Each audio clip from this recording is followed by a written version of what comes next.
Bismillahirrahmanirrahim. Assalamualaikum warahmatullahi wabarakatuh. Alhamdulillahi wahdah wassalatu wassalamu ala Rasulillah wa ala alihi wa sahbihi wa man tabi'ahu wa nasarahu wa man walah. La hawla wa la quwwata illa billah. Rabbi shrah li sadri wa yassir li amri wahlul 'uqdatam min lisani yafqahu qawli. Rabbi yassir wa la tu'assir. Rabbi tammim bil khair wa la hawla wa la quwwata illa billahil aliyyil azim. Alhamdulillah, sentiasa kita bersyukur kehadiran Allah Ta'ala kerana Allah masih mengurniakan nikmat-nikmatnya kepada kita semua. Tuan-tuan, puan-puan muslimin dan muslimat jemaah surah Al-Mawaddah yang dikasihi lagi dirahmati Allah Ta'ala sekalian, InsyaAllah pada subuh ni kita sambung semula kuliah tafsir Al-Quranul Karim surah An-Nisa, surah yang keempat dalam Al-Quran. Pada minggu lepas, Alhamdulillah, kita dah sampai sehingga ayat 87.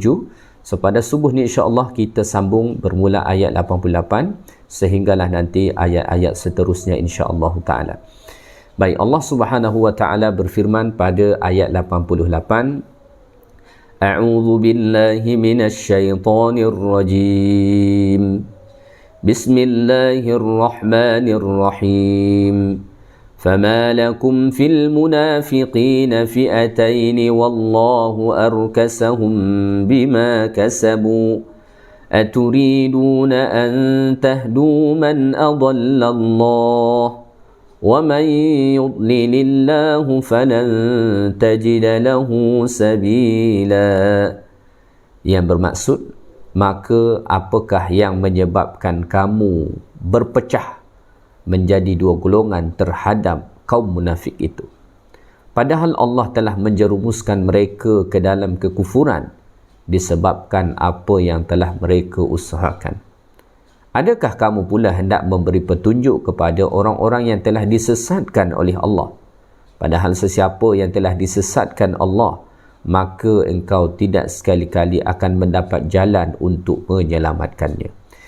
Tuan-tuan, puan-puan muslimin dan muslimat yang dikasihi lagi dirahmati Allah Ta'ala sekalian, ayat 88 dan ayat-ayat selepas ini sampailah nanti ayat 91 surah An-Nisa ni, Allah Ta'ala menjelaskan kepada kita berkenaan tentang orang-orang munafik, bagaimana sepatutnya sikap orang beriman terhadap orang munafik dan bagaimana pula sikap daripada orang-orang munafik ini terhadap orang-orang beriman. Baik, pada ayat 88 ni Allah Ta'ala menjelaskan, فَمَا لَكُمْ فِي الْمُنَافِقِينَ فِئَتَيْنِ وَاللَّهُ أَرْكَسَهُمْ بِمَا كَسَبُوا. Maka apakah yang menyebabkan kamu berpecah menjadi dua golongan terhadap kaum munafik itu, padahal Allah Ta'ala telah menjerumuskan mereka ke dalam kekufuran disebabkan perbuatan mereka sendiri. Ayat ini dijelaskan para ulama tafsir mempunyai asbabun nuzul. Ada beberapa riwayat asbabun nuzul yang disebutkan para ulama tafsir. Salah satunya ialah riwayat daripada sahabat yang bernama Zaid bin Thabit. Zaid bin Thabit radhiyallahu ta'ala anhu cerita bahawa Nabi sallallahu alaihi wasallam pergi keluar menuju peperangan Uhud bersama ramai daripada orang-orang beriman. Apabila dah sampai ke sana, maka ada ramai yang lari. Mereka tak mahu ikut perang. Ni golongan munafik ni. Sebab memang golongan munafik ni mereka tak mahu berperang. Mereka dah sampai ke sana, tapi mereka lari daripada situ. Maka dalam menyikapi mereka-mereka yang lari daripada medan perang ini, yang sebenarnya mereka ni adalah orang munafik, kaum mukminin, kalangan sahabat Nabi sallallahu alaihi wasallam pada ketika itu terpecah kepada dua. Setengah daripada kalangan sahabat mengatakan, naqtuluhum, kita kena perangi mereka sebab dah melarikan diri daripada medan perjuangan yang sepatutnya mereka ada di situ bersama-sama dengan orang beriman untuk mempertahankan agama Allah. untuk meninggikan kalimah Allah, tapi mereka pergi lari. Maka setengah sahabat mengatakan, naqtuluhum, kita kena perangi mereka. Namun waqala ba'duhum, namun setengah daripada sahabat pada ketika itu mengatakan, la naqtuluhum, kita tak boleh perangi mereka. So ada dua kumpulan, ada terpecah kepada dua golongan sahabat. Ada mengatakan kita kena perangi mereka, dan ada mengatakan kita tak boleh perangi mereka. Maka Allah Ta'ala menurunkan ayat ini sebagai satu celaan daripada Allah, sebagai satu pengingkaran daripada Allah terhadap apa yang berlaku dalam kalangan orang beriman.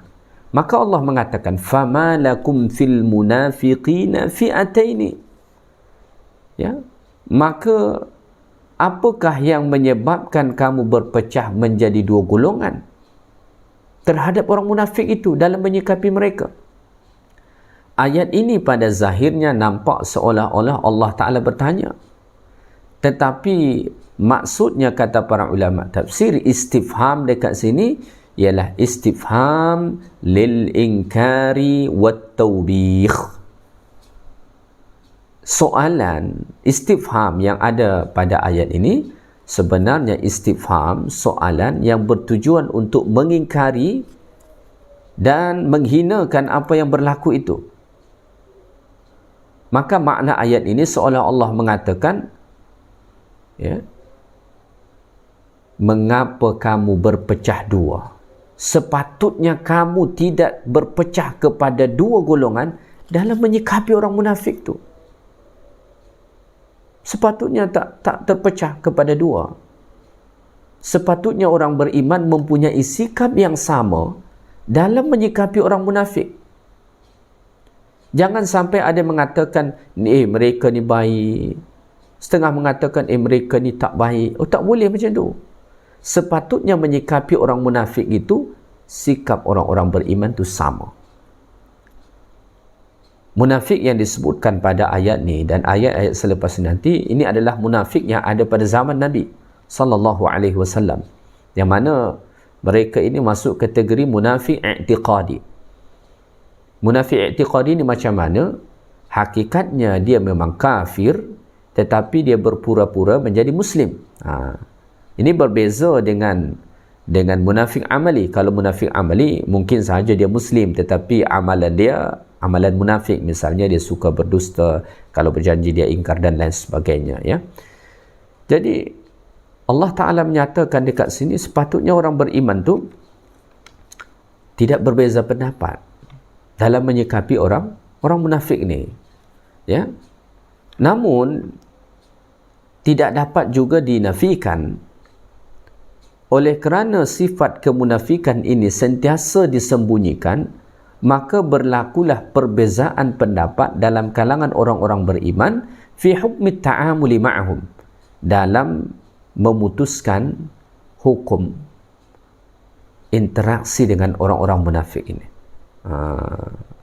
Oleh kerana kemunafikan ni kan tak nampak, zahirnya mereka muslim, ya, tapi dalam batin mereka kafir.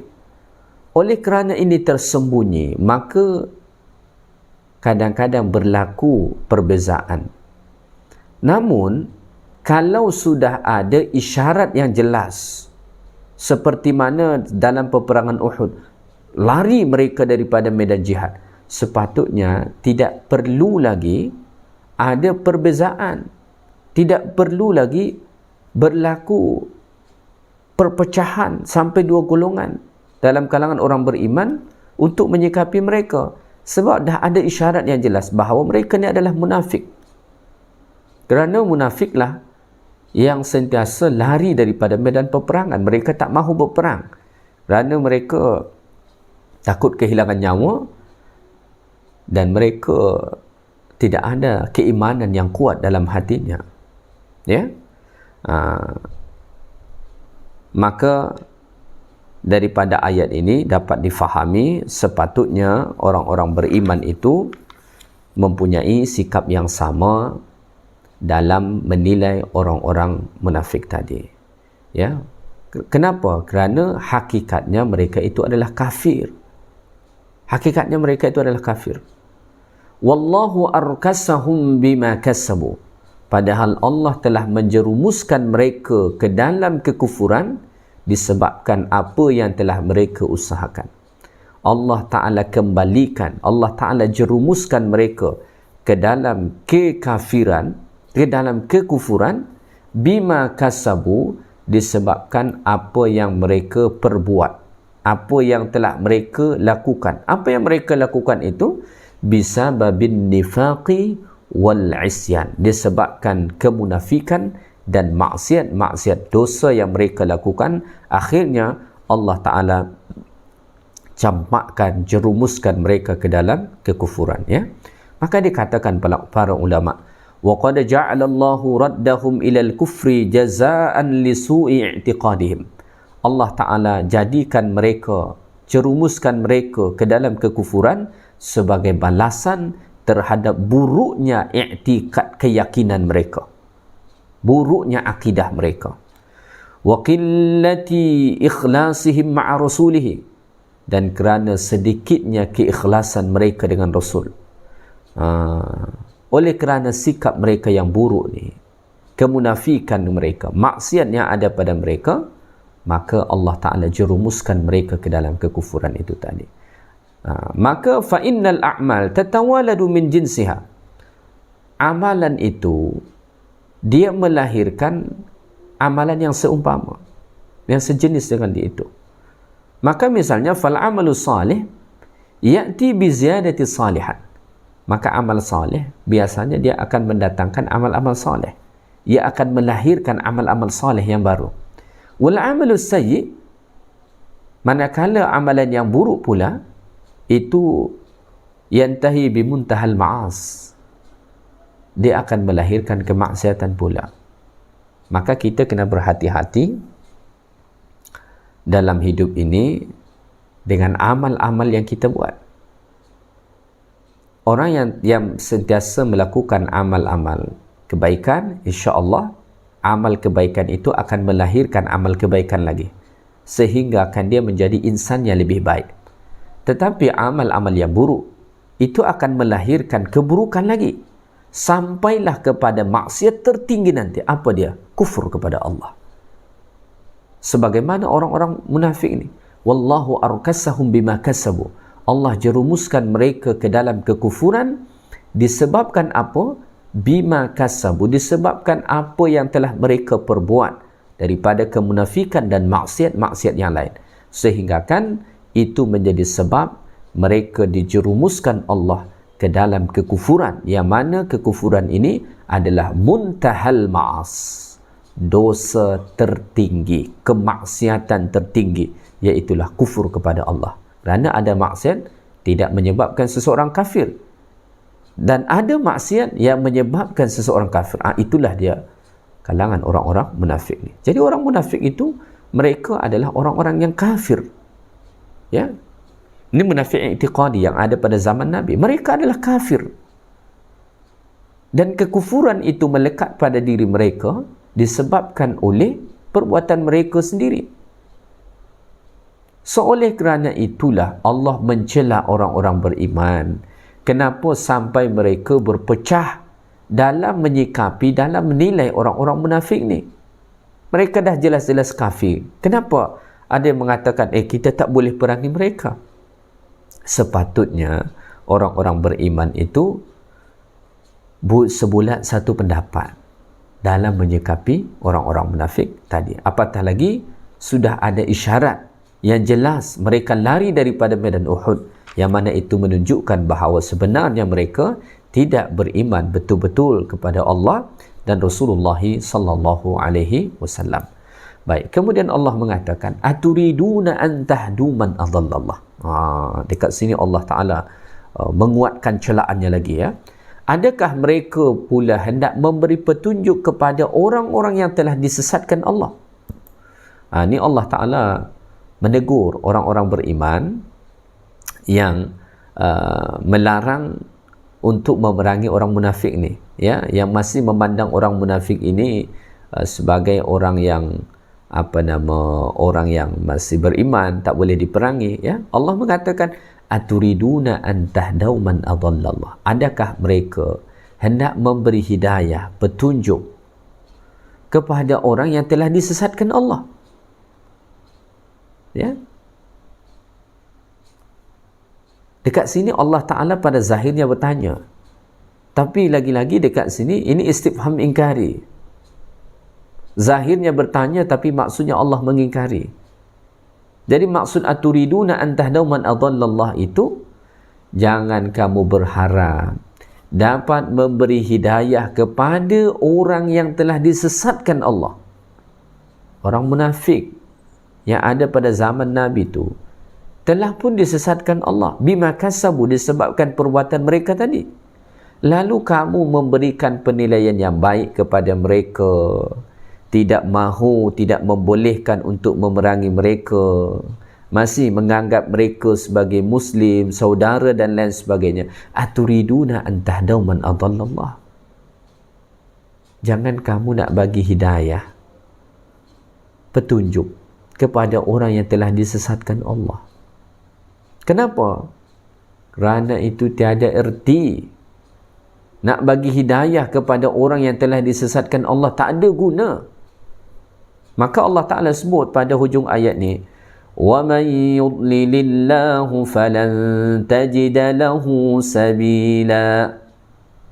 Sesiapa yang telah disesatkan Allah kerana amal dia, maka engkau tidak sekali-kali akan mendapat jalan untuk menyelamatkannya. Ya? Orang-orang yang telah disesatkan Allah Ta'ala kerana perbuatan mereka sendiri, seperti orang-orang munafik tadi, maka falan tajida lahu tariqan ilal huda wal iman. Engkau tidak akan pernah mendapati satu jalan untuk mereka mendapat hidayah dan untuk beriman. Takkan ada. Maka sepatutnya orang-orang beriman tidak berpecah dalam nilai orang-orang munafik tadi. Dan Allah Ta'ala melalui ayat 88 surah An-Nisa ni menegur para sahabat dahulu dalam memberikan penilaian terhadap orang-orang munafik sampai berpecah dua dalam kalangan mereka. Ayat ini perlu untuk kita ambil ibrah, perlu kita ambil pengajaran daripadanya. Pada zaman ni pun munafik sentiasa ada, walaupun mungkin bukan kita katakan sebagai munafik i'tiqadi, tetapi kemunafikan sentiasa ada pada setiap zaman. Maka kita orang-orang beriman sepatutnya memberikan penilaian dan sikap yang sama terhadap orang-orang munafik, apatah lagi isyarat-isyarat kemunafikan itu telah pun jelas nyata dalam pandangan kita. Jadi sepatutnya tak boleh lagi kita berbeza dalam hal ini. Mesti jelas kita punya prinsip dalam memberikan penilaian terhadap mereka. Ya. Baik, kita teruskan ayat ke-89. Allah berfirman, وَدُّوا لَوْ تَكْفُرُونَ كَمَا كَفَرُوا فَتَكُونُونَ سَوَاءً فَلَا تَتَّخِذُوا مِنْهُمْ أَوْلِيَاءَ حَتَّى يُهَاجِرُوا فِي سَبِيلِ اللَّهِ فَإِن تَوَلَّوْا فَخُذُوهُمْ وَاقْتُلُوهُمْ حَيْثُ وَجَدتُّمُوهُمْ وَلَا تَتَّخِذُوا مِنْهُمْ وَلِيًّا وَلَا نَصِيرًا. Mereka suka kalau kamu pula menjadi kafir sebagaimana mereka telah kafir. Maka dengan yang demikian menjadilah kamu seperti mereka. Oleh itu janganlah kamu mengambil seorang pun di antara mereka menjadi teman rapat kamu, sehingga mereka berhijrah pada jalan Allah untuk menegakkan Islam. Kemudian kalau mereka sengaja berpaling ingkar, maka tawanlah mereka dan bunuhlah mereka di mana sahaja kamu menemuinya. Dan janganlah sekali-kali kamu mengambil seorang pun di antara mereka menjadi teman rapat atau penolong. Tuan-tuan, puan-puan muslimin dan muslimat yang dikasihi lagi dirahmati Allah. Pada ayat 88 tadi, Allah telah menyatakan bahawa hakikatnya orang-orang munafik itu ialah kafir kerana disebabkan perbuatan mereka sendiri. pada ayat 89 ni Allah kemudian menjelaskan kepada kita bagaimana sikap keinginan yang ada pada diri setiap orang munafik tadi terhadap orang-orang beriman. Allah Ta'ala mengatakan, waddu law takfuruna kama kafaru. Mereka suka, mereka ingin supaya kamu menjadi kafir sebagaimana mereka kafir. Jadi tamanna haula'il munafiqun an takfuru mithlahum. Orang-orang munafik tu ingin sangat supaya kita jadi kafir. Fatakununa sawa'a, sehingga akan sama dengan mereka. Ya. Jadi mereka tidak cukup berpuas hati dengan menjadi munafik, dengan menjadi kafir, tetapi mereka juga ingin supaya orang beriman tu, kalau zaman dulu para sahabat, supaya ikut jadi kafir macam mereka. Keinginan mereka ini mereka lakukan dengan pelbagai langkah, pelbagai cara, tipu muslihat. Ya, mereka lakukan. Jadi ini Allah Ta'ala bongkar kepada kita bagaimana keinginan daripada orang munafik. Maka ghayatu ahli nifaq wal kufr, tujuan orang munafik dan kafir, dhalalul mu'minin wa kufrihim, ingin menyesatkan orang-orang beriman dan menjadikan mereka orang-orang kafir. Dan mereka melakukan usaha-usaha ini dengan pelbagai cara. Jadi mereka tidak cukup sekadar jadi munafik, tidak cukup sekadar menjadi orang kafir, tetapi mereka ingin supaya orang beriman ini juga menjadi kafir. Ya, dan inilah sebenarnya salah satu daripada kebiasaan orang-orang yang bermaksiat kepada Allah. Ya, jadi maksiat paling tinggi itu kafir. Jadi orang-orang yang bermaksiat kepada Allah Ta'ala ni seperti kafir atau maksiat yang lain, selalunya mereka menginginkan orang lain juga melakukan perkara yang sama dengan dia. Ya, cuba kita perhatikan orang yang suka hisap dadah, contoh, ya, dia ada keinginan supaya orang lain juga cuba menghisap dadah, sama supaya sama dengan dia. Orang yang terbiasa minum arak, selalunya dia juga ada keinginan supaya orang lain minum arak macam dia. Orang yang suka berjudi, selalunya dia juga ada keinginan supaya orang lain berjudi macam dia. Maka Uthman bin Affan ada mengatakan, waddatiz zaniyatu law zanan nisa'u kulluhun. Wanita pezina itu menginginkan supaya seluruh wanita yang lain juga berzina macam dia. Jadi orang yang terbiasa dengan satu dosa, satu maksiat, biasanya dia akan menginginkan orang supaya melakukan perkara yang sama dengan apa yang dia lakukan, sehingga kan mereka bersama-sama dalam perbuatan tersebut. Macam itulah ada orang-orang munafik.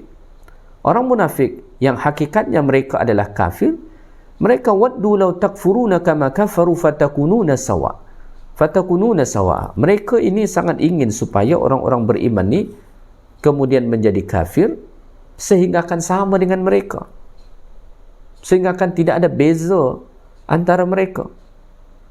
Maka mereka melakukan pelbagai cara, tipu daya, propaganda dan lain sebagainya supaya orang-orang beriman tu goyah keimanannya, supaya tidak tetap keimanan orang beriman. Mereka buat pelbagai cara, ya, mengeluarkan statement-statement yang dapat merosakkan keimanan. Ini dilakukan oleh orang-orang munafik. Maka pada masa dahulu misalkan orang-orang munafik itu menyebutkan orang-orang beriman sebagai orang-orang bodoh. Ya, anu'minu kama amanas sufaha, kata mereka. Adakah kami ni mesti beriman sebagaimana orang-orang bodoh itu beriman? Ya, mereka mengatakan orang beriman itu orang bodoh. Kenapa? Kata mereka, orang beriman ni bodoh. Dia pergi berjihad, mengorbankan nyawa dan harta dia. Orang bodoh tu, kata mereka. Kalau orang menggunakan akal duniawi, nampak macam betul. Ya, dia korbankan nyawa, harta, rugi. Kalau kita memandang dengan cara pandang duniawi, orang-orang beriman tak boleh ikut cara pandang macam tu. Orang beriman melakukan itu kerana iman mereka kepada Allah dan Rasulullah. Tapi orang munafik ini sentiasa ingin merosakkan keimanan sehingga kan masuk ke dalam kumpulan mereka, fatakununa sawa'a, sehingga kan mereka sama. Maka kita kena berhati-hati terhadap jerat orang-orang munafik ni yang sentiasa berusaha supaya menarik kita masuk ke dalam kumpulan mereka. Ya, baik. Kemudian Allah Ta'ala sebut pada ayat ni, فَلَا تَتَّخِذُوا مِنْهُمْ أَوْلِيَاءَ. So macam mana caranya supaya kita selamat daripada keinginan mereka ini? Macam mana supaya kita selamat daripada jerat perangkap orang-orang munafik ini sehingga akan kita masuk dalam kumpulan mereka? Maka satu pesanan Allah yang amat tegas pada ayat ni ialah فَلَا تَتَّخِذُوا مِنْهُمْ أَوْلِيَاءَ. Jangan kamu menjadikan mereka, jangan jadikan seorang pun di antara mereka aulia, sebagai teman kamu, sebagai kawan rapat kamu, sebagai orang yang dekat dengan kamu. Jangan jadikan dia. Ya. Fala tattakhidhu minhum aulia. Ya, jangan berkawan dengan seorang pun daripada kalangan mereka. Ya. Jangan berkawan rapat. Kenapa? Kerana kalau engkau dekat dengan mereka, berkawan rapat dengan mereka, mudah mereka untuk tangkap engkau, mudah mereka untuk ambil engkau, mudah mereka untuk sesatkan engkau. Maka langkah preventif dia ialah jauhkan diri daripada mereka. Kaedah yang sama ini berlaku kepada setiap dosa dan maksiat. Hakikatnya setiap orang yang melakukan dosa maksiat menginginkan kita supaya melakukan perkara yang sama dengan mereka. So macam mana supaya kita selamat? Salah satu langkah yang paling tepat ialah fala tattakhidhu minhum awliya. Jangan jadikan seorang pun dalam kalangan mereka sebagai kawan kita. Jangan berkawan dengan mereka. Sebab kalau kita dah berkawan dengan mereka, maka langkah seterusnya kita akan sama dengan mereka. Jauhkan diri daripada mereka. Ya, sampai bila? Hatta yuhajiru fi sabilillah, sehinggakanlah mereka mahu hijrah di jalan Allah. Hatta yu'minu, sehinggakan mereka beriman. Wa yuhaqqiqu imanahum bil hijrah, dan membuktikan keimanan mereka dengan hijrah. Jadi cerita tentang munafik yang disebutkan pada ayat 88 tadi, itu ada satu asbabun nuzul bahawa ayat itu turun berkenaan tentang sekumpulan orang daripada Makkah. Mereka ini datang ke Madinah berpura-pura hijrah, lalu menyatakan diri mereka sebagai Muslim, tapi lepas tu mereka balik semula ke Makkah dan tak mahu balik ke Madinah. Ya, so sebenarnya mereka ini adalah munafik. Maka Allah Ta'ala mengatakan, jangan jadikan salah seorang pun dalam kalangan mereka sahabat, teman, rapat kamu, sampai bila hatta yuhajiru fi sabilillah, sehinggakanlah mereka betul-betul beriman, dan keimanan itu dibuktikan dengan hijrah di jalan Allah Ta'ala. Ya, dan ikut serta berjihad di jalan Allah. Mesti dibuktikan. Kerana iman tu tak cukup sekadar dakwaan. Kalau sekadar dakwah mendakwa, itulah kerja orang-orang munafik sejak daripada zaman dahulu kala. Mereka sentiasa mendakwa bahawa kami beriman, tapi sebenarnya mereka tidaklah beriman. Ya. Maka kemudian kata Allah, fa in tawallaw fakhuduhum waqtuluhum haitsu wajadtumuhum. Kalau mereka berpaling, tetap tidak mahu beriman, tetap tidak mahu membuktikan keimanan mereka dengan hijrah dan ikut serta berjuang di jalan Allah, fakhudhuhum, maka tangkaplah mereka, waqtuluhum, dan bunuhlah mereka, haitsu wajadtumuhum, di mana sahaja kamu jumpai mereka, di tanah haram ke ataupun di luar daripada tanah haram. Silahkan tangkap mereka dan bunuh mereka, kata Allah Subhanahu wa ta'ala. Ya, ini konteksnya berbicara tentang munafik yang ada pada zaman dahulu. Ayat ni jangan pula salah difahami, ya, sehingga akan menjadi golongan ekstremis nanti, ya. Nanti dia mengatakan, orang munafik ni kita kena tangkap dan kita kena bunuh di mana saja kita jumpai. Dia kata itu bahaya. Kita kena faham bahawa ayat ini berbicara konteks pada masa dahulu. Cuma kita perlu ambil pengajaran daripadanya untuk kehidupan kita sekarang. Jangan difahami ayat ini secara tekstual tanpa melihat konteks ayat. Nanti kita menjadi orang-orang ekstrim, ya. Dia bunuh orang, dia tangkap orang, kau ni orang munafik, dia kata. Tak boleh macam tu. Itu salah, ya. Baik, kemudian Allah Ta'ala sebut, وَلَا تَتَّخِذُوا مِنْهُمْ وَلِيًّا وَلَا نَصِيرًا, dan janganlah sekali-kali kamu mengambil seorang pun di antara mereka menjadi teman rapat ataupun penolong. Maka kalau begitu keadaan mereka, tetap tidak mahu, maka وَلَا تَتَّخِذُوا مِنْهُمْ وَلِيًّا وَلَا نَصِيرًا, jangan jadikan seorang pun di antara mereka sebagai penolong kamu, sahabat kamu, meminta nasihat kepada mereka dalam perkara apapun. Tak boleh, kerana mereka menginginkan keburukan kepada kita, ya. Baik, kita teruskan ayat yang berikutnya, ayat 90.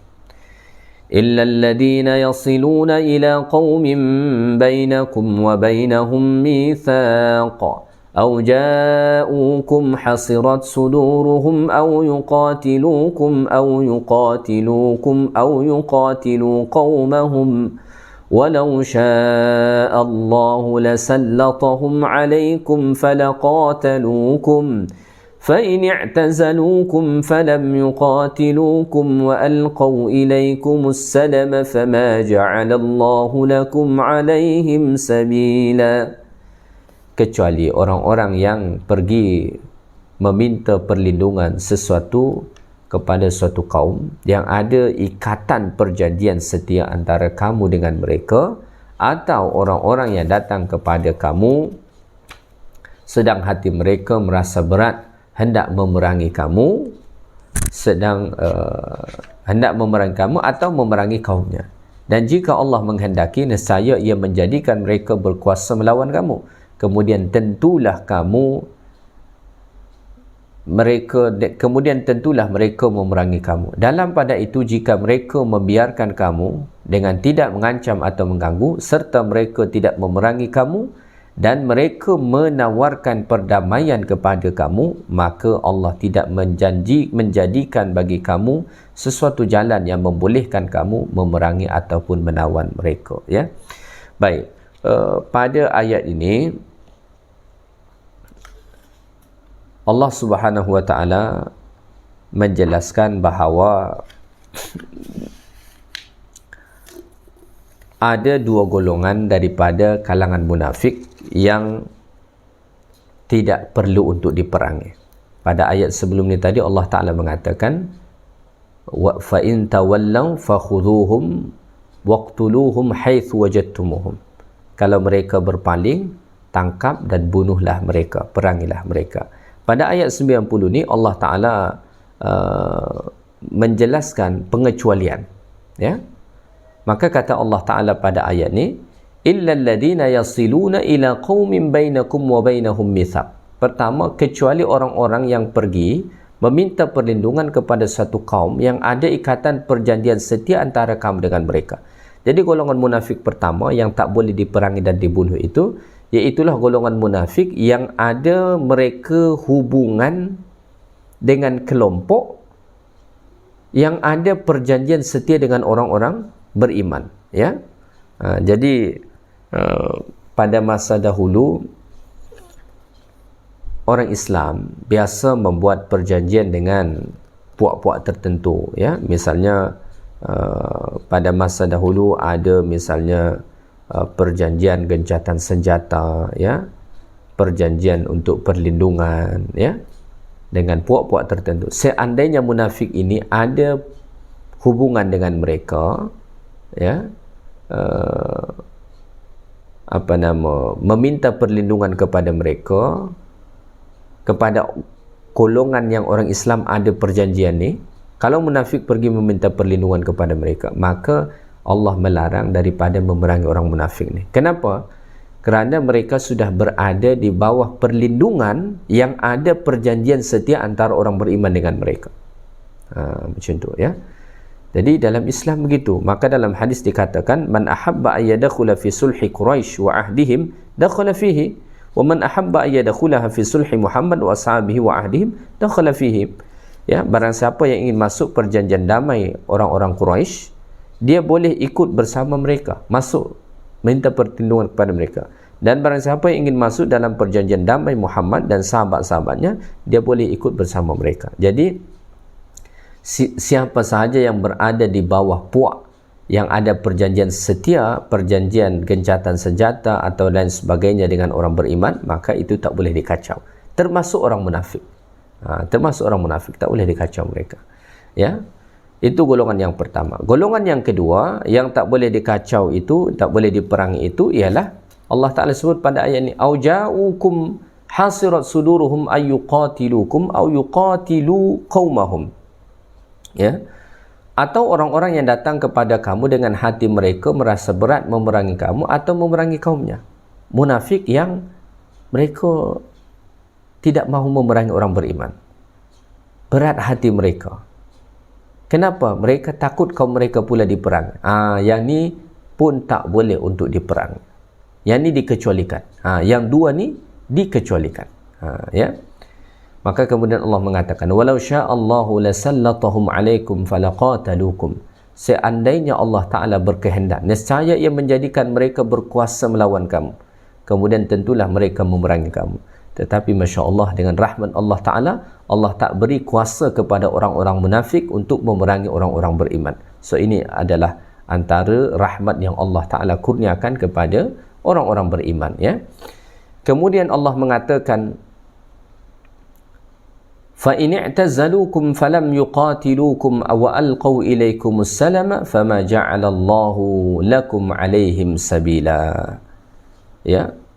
Dalam pada itu, jika mereka membiarkan kamu, dia tak kacau, dia tak ganggu, serta mereka tidak memerangi kamu, dan mereka menawarkan perdamaian kepada kamu, maka Allah tidak menjadikan bagi kamu sesuatu jalan yang membolehkan kamu memerangi ataupun menawan mereka. Kalau mereka nak berdamai, mereka tak kacau orang-orang beriman, maka orang beriman itu sangat adil, tak mahu menyerang. Jadi Islam itu tak mahu memerangi orang lain kecuali dia diperangi. Dan Allah Ta'ala tak membolehkan kita menyerang orang-orang di luar daripada Islam kalau kita tak diserang. Maka sebenarnya Islam membolehkan berperang, berjihad. Itu konsep dia bukan menjajah, tetapi untuk mempertahankan diri, untuk membela agama, bukan untuk menjajah orang lain, ya. Kita kena faham dengan hal itu, ya. Baik.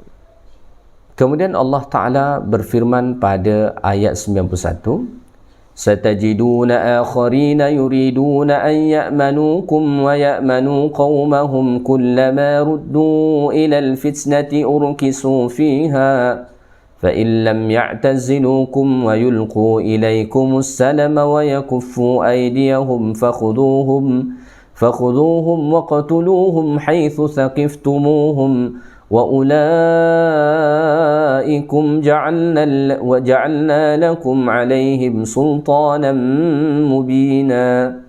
Kamu juga akan dapati golongan-golongan yang lain. Maksudnya golongan yang lain daripada golongan munafik ini, ya, yang berpura-pura Islam, ya, supaya mereka beroleh aman dari pihak kamu Sebaliknya mereka akan menzahirkan kekufurannya supaya mereka beroleh aman daripada kaum yang kafir, ya.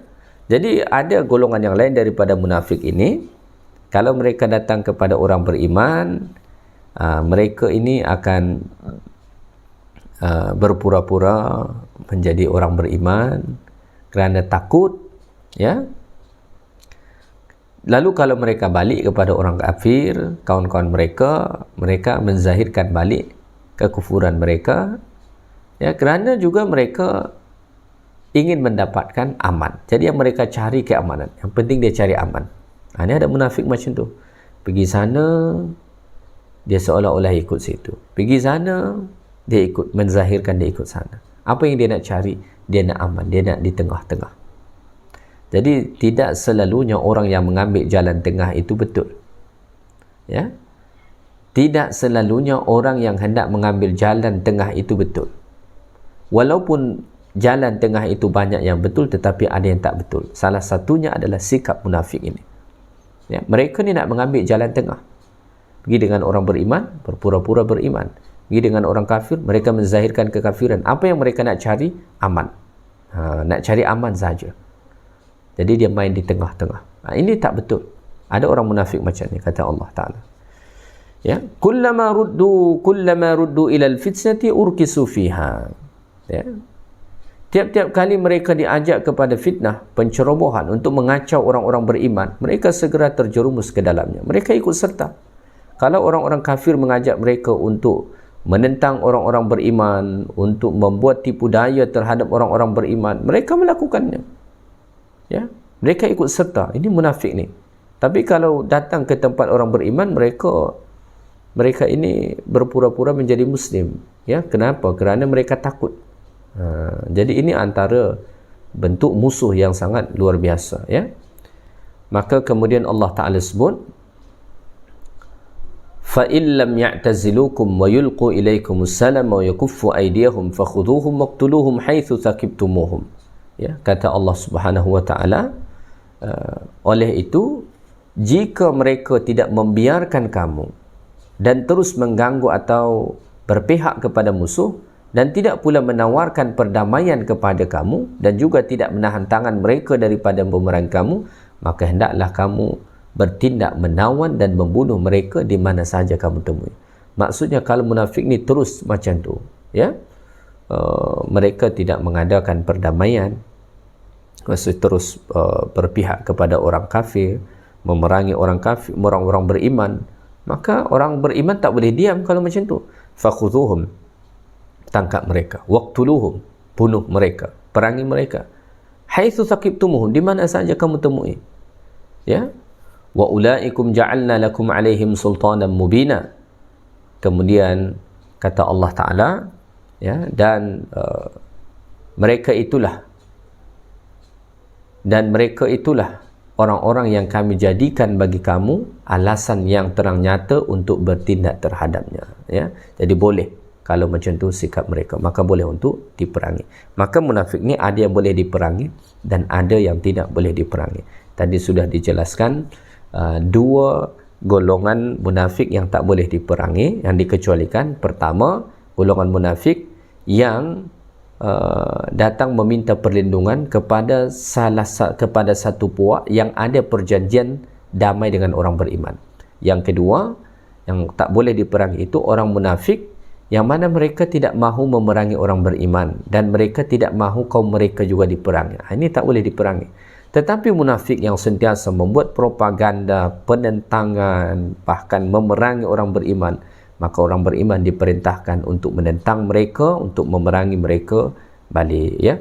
Baik, mungkin sekadar tu sahaja kuliah kita pada subuh ni, ayat 88 sehingga ayat 91 surah An-Nisa ni. Mudah-mudahan ayat Allah Ta'ala ni dapat kita faham dengan baik dan dapat kita ambil pengajaran daripadanya. Subhanakallahumma bihamdika asyhadu an la ilaha illa anta astaghfiruka wa atubu ilaik. Assalamualaikum warahmatullahi wabarakatuh.